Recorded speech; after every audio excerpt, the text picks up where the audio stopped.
Olá, povo de Deus, sábado da 14ª semana do Tempo Comum, 13 de julho de 2024.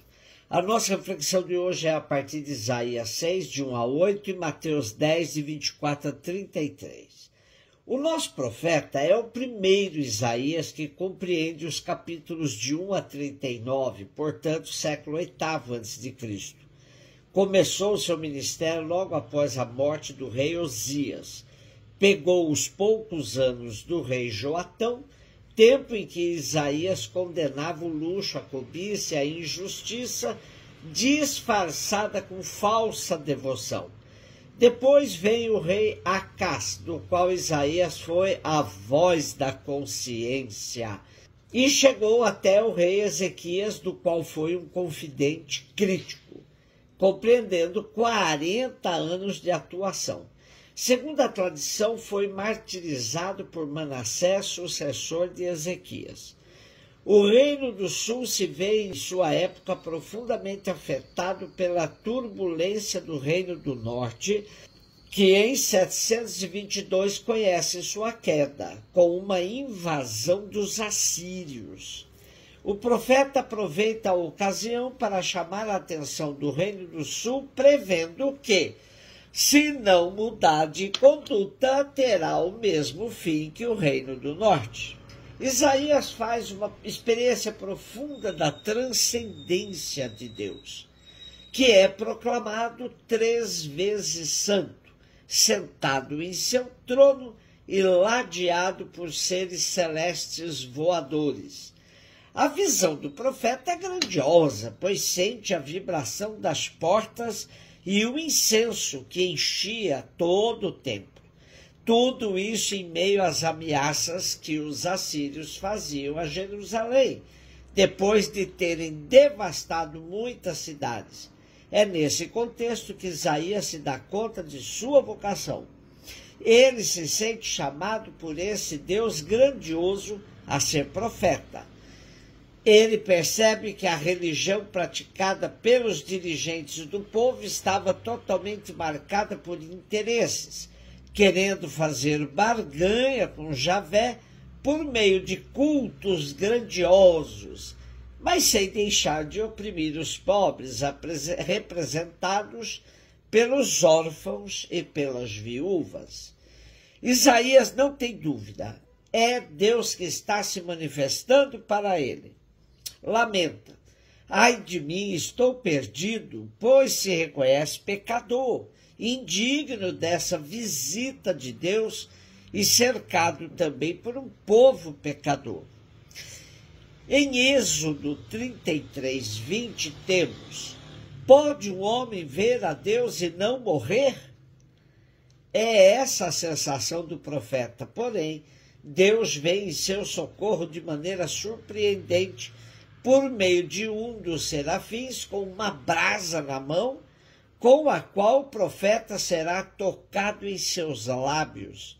Com esse gesto, Deus grandioso e transcendente purifica o profeta e o torna apto para anunciar a sua palavra. Esse é o selo do verdadeiro profeta, que, purificado, responde ao chamado de Deus. Ao ouvir a voz do Senhor que lhe dizia: quem enviarei? Quem irá por nós? O profeta, com coragem e temor, responde: eis-me aqui, envia-me.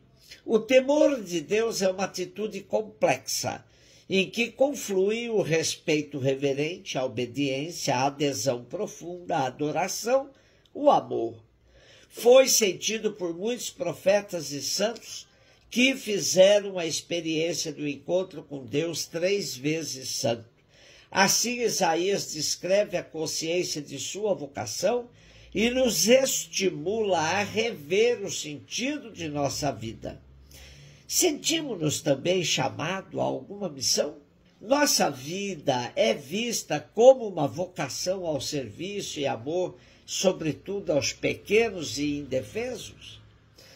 Mateus 10, 24, 33, disse Jesus aos seus discípulos: O discípulo não está acima do mestre, nem o servo acima do seu senhor. Para o discípulo basta ser como seu mestre, e para o servo ser como o senhor. Se ao dono da casa eles chamaram de Belzebu, quanto mais aos seus familiares. Não tenhais medo deles, pois não há nada de encoberto que não seja revelado, e não há nada de escondido que não seja conhecido. O que vos digo na escuridão, dizei-o à luz do dia. O que escutais ao pé do ouvido, proclamai-o sobre os telhados. Não tenhais medo daqueles que matam o corpo, mas não podem matar a alma.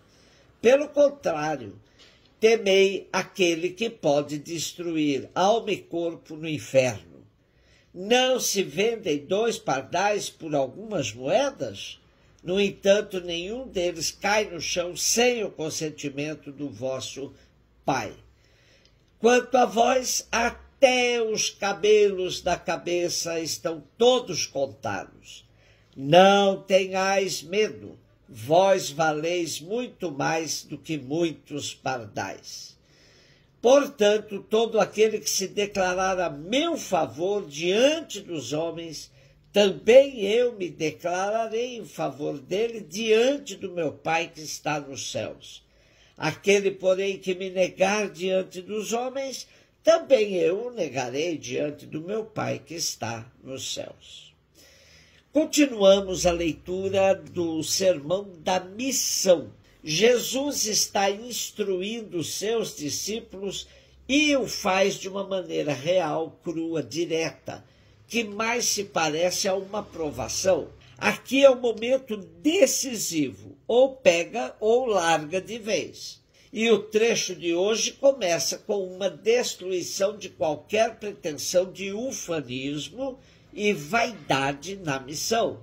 O discípulo não está acima do mestre, nem o servo acima do seu senhor. Com isso, os discípulos já teriam claro que há uma chance imensa de tudo o que o mestre passou na vida, eles também vão passar. É claro que essa experiência eles já a sentem na pele, quando o Evangelho de Mateus foi escrito. Se o profeta Isaías sentiu uma brasa lhe tocando os lábios, os discípulos de Jesus sentiram o fogo da perseguição lhes queimando o corpo todo. Antes de enviar seus discípulos para a missão, Jesus deixa claro que nada será fácil.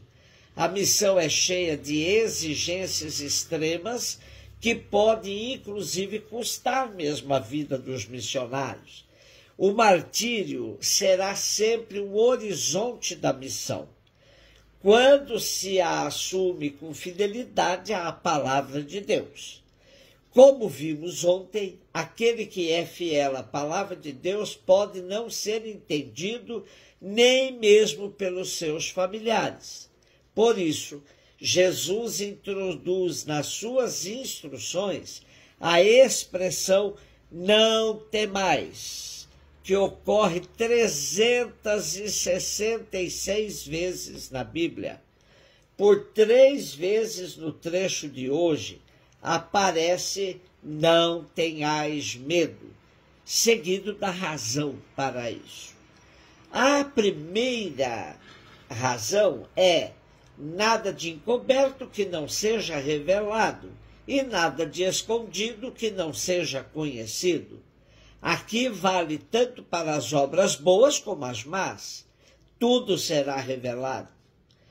Segunda razão, não tenhais medo daqueles que matam o corpo. Por quê? Na pior das hipóteses, o missionário fiel poderá perder o corpo no martírio, mas isso não é nada perto da possibilidade de se perder a vida plena. O terceiro motivo, não tenhais medo, Jesus se serve de 2 imagens interessantes, os pássaros e os cabelos. Os pardais, por valerem tão pouco, e os cabelos por se constituírem em algo incontável. Se o Pai valoriza os pardais e tem ciência de todos os fios de cabelo, dá para imaginar o amor de Deus pelas pessoas, que valem muito mais que pardais, e o cuidado de Deus, que nos conhece a fundo, como todos os nossos fios de cabelo. Um beijo no seu coração.